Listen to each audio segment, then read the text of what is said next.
हमारे बिहार के मुख्यमंत्री नीतीश कुमार जी अपने जिद के कारण और अपने वोट बैंक के कारण राजनीति कर रहे हैं।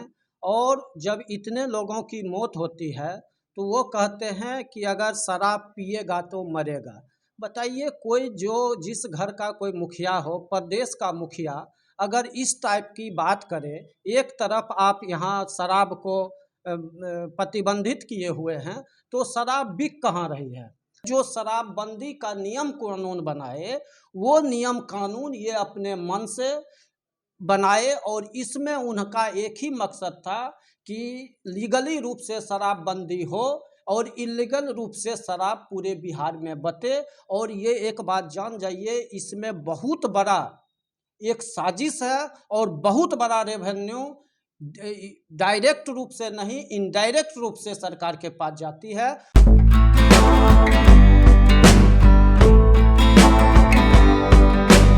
सत्ता, सियासत और शराब बिहार की राजनीति में अभी फिलहाल यही चल रहा है। ठंड का मौसम है और लोग शराब पीकर मर रहे हैं, लेकिन सरकार कहती है कि ठंड से लोग मर जा रहे हैं। अभी जानना दिगर होगा कि छपरा के एक छोटे से प्रखंड मसरख के एक ही पंचायत बहरौली में 40 से 45 लोग ठंड से मर गए और आसपास के पंचायतों में एक भी मौत नहीं हुई।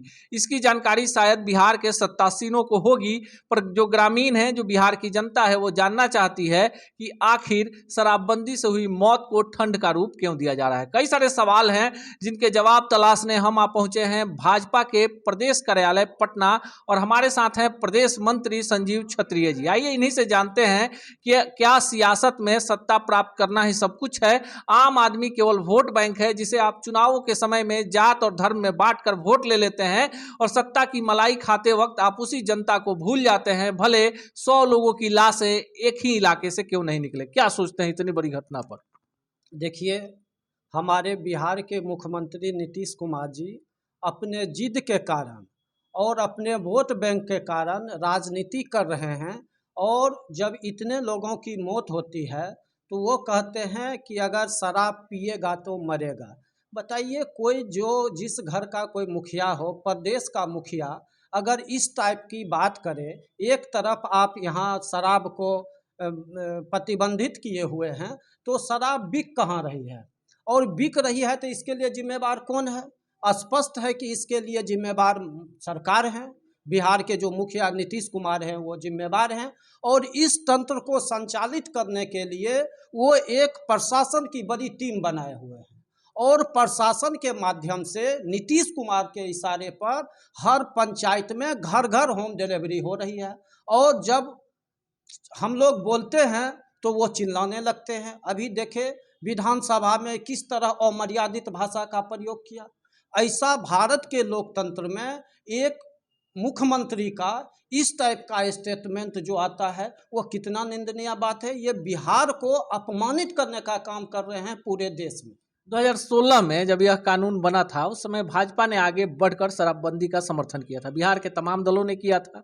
अब आप क्या चाहते हैं? आप शराबबंदी का समर्थन करते हैं या कानून में संशोधन चाहते हैं? देखिए, उस समय भी, आज सुशील जी का भी बयान आया है, हमारे पार्टी के नेता हैं, वो क्या बोले कि शराबबंदी कानून का शराबबंदी का हम लोग विरोध नहीं कर रहे हैं।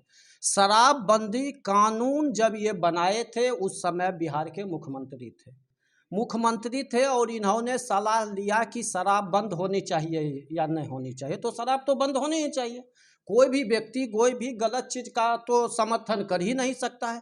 लेकिन ये जिस प्रकार से साजिश करके, उस समय हम लोग इनके साथ भी थे, लेकिन ये साजिश किए, भारतीय जनता पार्टी से यह सहमति दिलवाई कि शराबबंदी बंद होनी चाहिए, और निश्चित तौर पर हम लोग समर्थन किए। लेकिन ये जो शराबबंदी का नियम कानून बनाए, वो नियम कानून ये अपने मन से बनाए और इसमें उनका एक ही मकसद था कि लीगली रूप से शराबबंदी हो और इलीगल रूप से शराब पूरे बिहार में बटे। और ये एक बात जान जाइए, इसमें बहुत बड़ा एक साजिश है और बहुत बड़ा रेवेन्यू डायरेक्ट रूप से नहीं, इनडायरेक्ट रूप से सरकार के पास जाती है। और जब हम लोग, हमारे पार्टी के नेता जब इस चीज़ का विरोध किए, कहे कि समीक्षा होनी चाहिए, आज भी हम लोग कह रहे हैं कि आप शराबबंदी लागू कीजिए, लेकिन जो आप नीति बनाए हैं उस पर एक बार पुनर्विचार करिए। एक बड़ा सवाल है, 2016 में जो बिहार में शराबबंदी कानून बना और जिसकी कई बार समीक्षाएं भी हुई, भाजपा और नीतीश कुमार साथ थे, उसमें एक पैरा है जिसमें लिखा हुआ है कि बिहार में पूर्ण शराबबंदी है, लेकिन इस बिहार में अगर कोई व्यक्ति जहरीली शराब पीकर मरता है तो उसे जो सरकार के द्वारा अनुदान घोषित है 4 लाख रुपये का, वो मिलेगा। और गोपालगंज में इससे पहले 4 लाख रुपया लोगों को मिला है। लेकिन जैसे ही आंकड़ा 100 को पार कर गया मशरख में, उसके बाद मुख्यमंत्री ने एकदम साफ कह दिया सदन में कि किसी भी कीमत पर किसी को भी कोई अनुदान नहीं मिलेगा। आपको क्या लगता है ये दुमुही बातें क्यों हो रही हैं? देखिए, एक बात आप जान जाइए, नीतीश कुमार शराबबंदी माध्यम में बैकफुट पर है और वह तरह तरह का प्रपंच इसमें खेल रहे हैं। एक तरफ वो बंद किए हुए हैं, दूसरी तरफ लोग मर रहे हैं, और फिर गोपालगंज में मरे थे तो ये मुआवजा दिए, अभी नहीं दे रहे हैं। तो ये एक जनता को दिग्भ्रमित करने का काम कर रहे हैं। कभी कभी इनका ईगो क्लैश करता है कि हमारी नीति का फेल्योर हो रहा है और पूरे देश में इस बात की चर्चा हो रही है। तो अब ये एक दूसरा पैतरा ले लिए हैं कि शराब पियोगे तो मरोगे, हम जहरीली शराब पर हम नहीं देंगे मुआवजा। क्यों नहीं दीजिएगा मुआवजा जब आपके यहाँ प्रावधान है? और जहरीली शराब क्यों पी के वो मरा, इसके लिए जिम्मेवार मुख्यमंत्री हैं, उसके लिए जिम्मेवार बिहार की प्रशासन। भाजपा ने डिमांड किया था कि एसआईटी की गठन हो, एसआईटी का गठन हो गया है, लेकिन जो मशरक से खबरें आ रही हैं कि ऐसे लोग जिनका दूर दूर से शराब से कोई लेना देना नहीं है, ऐसे कई निर्दोष लोगों को उठा लिया गया है। पुलिस द्वारा वहां एक जाति विशेष के लोगों को तंग किया जा रहा है। आपको नहीं लगता है कि कहीं ना कहीं ये बड़ी राजनीतिक साजिश है, इसी बहाने अपने विरोधियों को भी ये साजना चाहते हैं? यही तो हम कहे कि ये एक साजिश के तहत इस टाइप का सारा चीज, वो परपंच, जैसे आप एक बार झूठ बोल के फंस जाइएगा तो एक झूठ के लिए आपको 100 झूठ बोलना पड़ेगा।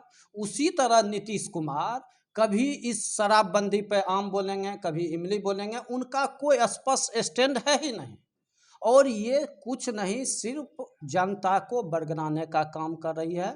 जनता इनके नीति और नियत को समझ गई है और इसका जवाब भी जनता दी हुई है। दी आपको कुढ़नी में, गोपालगंज में, मोकामा में जो इनको जो वोट बैंक इनका खिसका है, ये बहुत बौखला गए हैं। इसलिए कभी वह कुछ कहेंगे, कभी कुछ कहेंगे, कल ही फिर कुछ और स्टेटमेंट उनका आ जाएगा। तो इसलिए अब माननीय मुख्यमंत्री जी में विश्वसनीयता नाम की चीज़ नहीं रह गई है, जो बिहार की जनता समझ चुकी है। अब उनके पार्टी के एक बड़े नेता हैं उपेंद्र कुशवाहा, उनकी बातों में कहीं ना कहीं कुछ ऐसी खुशबू आ रही है जिसमें लग रहा है कि कोई ना कोई खिचड़ी पक रही है बीजेपी और जदयू के बीच में। क्योंकि आप लोग संगठन से जुड़े हुए हैं, आपको लगता है कि नीतीश कुमार अगर वापस आते हैं फिर से बीजेपी की तरफ, जैसा रुख बनता दिख रहा है राजनीतिक गलियारों में, भाजपा स्वागत करेगी या इस बार अपने साथ नहीं लेगी? भारतीय जनता पार्टी अब कभी भी नीतीश कुमार का स्वागत नहीं करेगी। बिहार की राजनीति में पिछली बार भी आप लोगों के साथ धोखा हुआ था। वो बार बार धोखा दिए, हम लोग उनके साथ, वो हम लोग धोखा नहीं दिए, वो धोखा दिए। और धोखा क्यों दिए? इसी सब मुद्दा पर। जब हमारे नेता शराबबंदी पर कहते थे कि इस नीति को पुनर्समीक्षा हो तो उनको गुस्सा आता था। वो तरह तरह का प्रपंच रख के भागे, मेन मकसद उनका वही था, भागने का। इसलिए अब हमको नहीं लगता है कि वो भारतीय जनता पार्टी में आएंगे।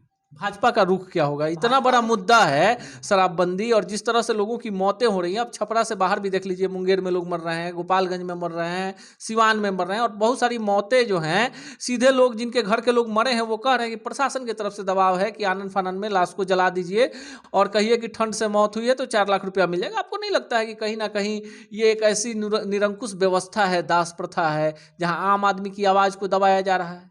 तो ये तो स्पष्ट हमारे नेता भी, आप देखिए हमारे नेता जब शराबबंदी पर बोले हैं विधानसभा में, तो किस भाषा का प्रयोग किए माननीय नीतीश कुमार? तो इससे नहीं समझ आ रहा है कि नीतीश कुमार जी का क्या मानसिकता है। पिएगा तो मरेगा, ये बिहार के मुख्यमंत्री का वक्तव्य है। और भाजपा कह रही है कि अगर किसी गांव में किसी व्यक्ति के यहाँ शराब पकड़ा जाता है तो उसकी संपत्ति जब्त होती है। अगर किसी प्रखंड में कोई मर जाता है तो थाना प्रभारी निलंबित हो जाते हैं। लेकिन जब 100 से 150 मौतें हुई हैं तो क्यों नहीं बिहार के मुख्यमंत्री पर आपराधिक मामला चले और नैतिक जिम्मेवारी लेते हुए अपनी नीति के फेल होने का दम नहीं भर रहे हैं, लेकिन भरना चाहिए। और नीतीश कुमार को नैतिकता के आधार पर बिहार बिहार की जनता के सामने आकर माफी मांगनी चाहिए और इस्तीफा देना चाहिए। राजनीति है, सियासत है, गठबंधन का दौर है। बिहार में किसी गठबंधन की सरकार रहे, जनता भी कहती है कि मुख्यमंत्री नीतीश कुमार ही होंगे। अब क्या नीतीश बिहार की जनता के नज़रों में वैसे नायक रह गए हैं? क्या भाजपा उनके खिसकते वोट बैंक को संगठित कर पाएगी? ये तो आने वाला वक्त बताएगा। लेकिन कहीं ना कहीं शराबबंदी कानून का सूल बिहार की जनता के दिलों में अब बड़ा एक रोग के भांति, महामारी के भांति फैलता जा रहा है और लोग इससे निजात चाह रहे हैं।